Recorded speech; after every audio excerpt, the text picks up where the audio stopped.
you to just look to someone. If you're at home, if you are, wherever you are watching this, wherever you are participating, those of you who are listening to me live, I just want you to just turn to somebody and say, remember, pursue, achieve, and experience your best self.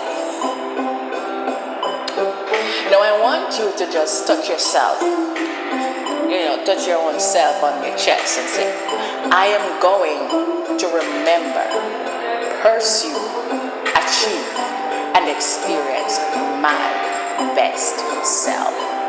Let's do that one more time. I am going to remember, pursue, achieve, and experience my best self.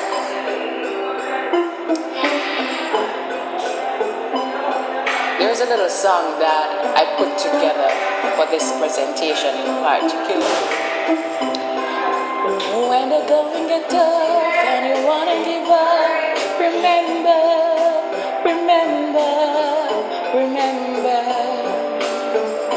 When the going gets tough and you wanna give up, remember, remember, remember.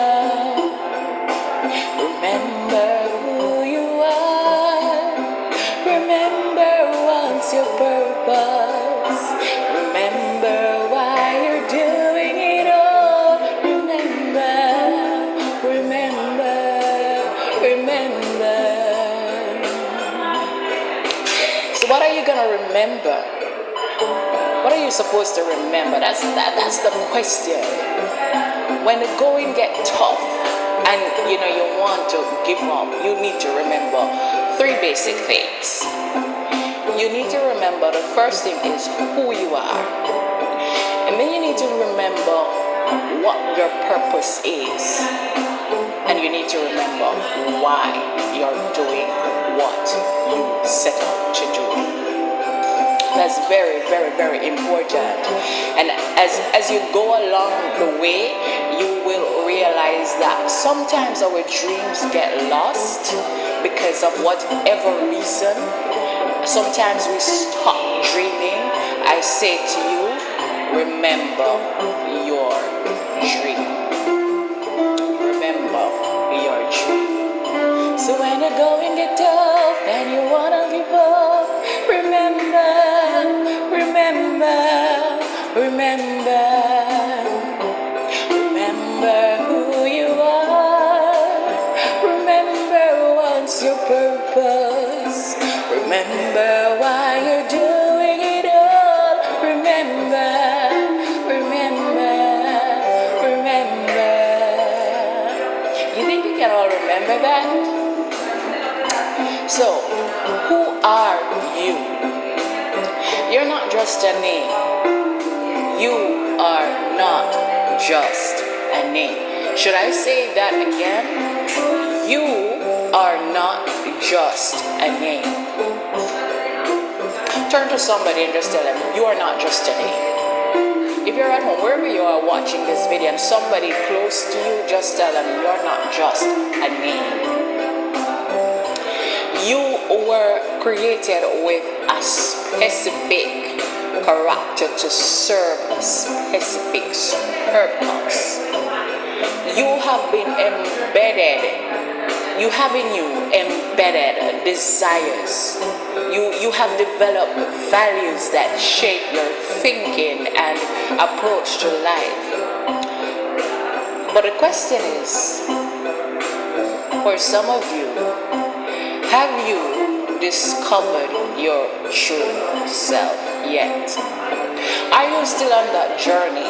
Have you started the journey? Who are you? Who are you when no one is looking? Who are you when you forget that God is watching? What are your beliefs and values? What is important to you? Now, when you have the answer to these questions, you have a good idea of who you are. So, who are you?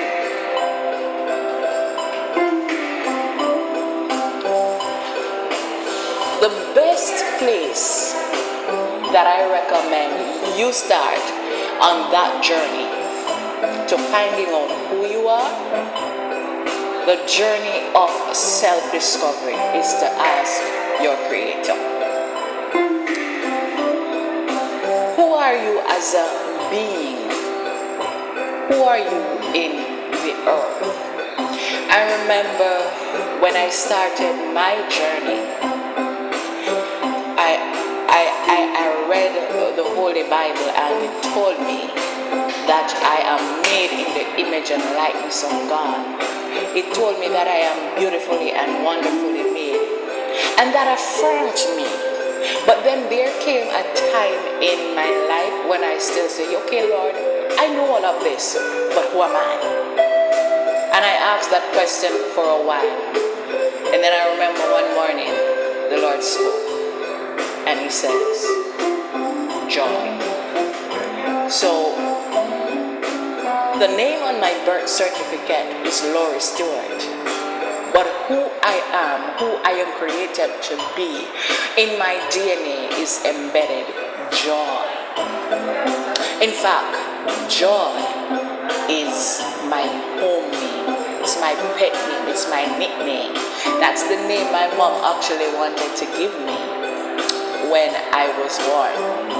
But for some reason, she changed and gave me the name that an aunt of mine gave her. But God says that I am joy. Who did your Creator say that you are? And then that was not enough for me. There still came a time when I have to say, okay, Lord, I know I am joy, but what is my voice supposed to sound like? How am I supposed to speak? How am I supposed to behave? Because, can I tell you, I had to go on this journey of self-discovery because at some point in my life, my identity was stripped. I lost complete identity of self. I didn't know who I was.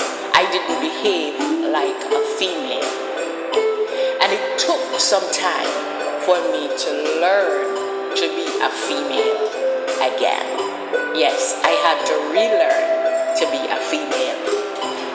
And while some of you may not have gone that far, but you may just be living your life doing what parents expect, doing what friends expect, doing what other family members expect, not really thinking about you, not really thinking about what you really believe. You came and you saw your parents do some things, and you just believe that that's what you need to be doing. And so you continue on that path, not really questioning, is it right? Is this what I'm supposed to be doing? But I can say to you that knowing who you are and knowing what you're about is really very liberating. It's very satisfying. And it puts you on a path to be so much more than you could ever think or imagine. By the way, I think that's what God intended. So you are not who people decide that you should be. No, you are not who people decide you should be. And guess what? Can I let you in on a little secret? You are not what you want people to think you are. Let me say that again. You are not what you want people to think you are.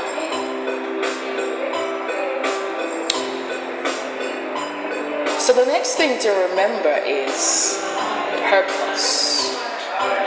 when the going gets tough and you wanna give up, remember, remember, remember. Remember who you are. Remember what's your purpose. Remember why you're doing it all. Remember, remember, remember. So what is purpose? What were you created for?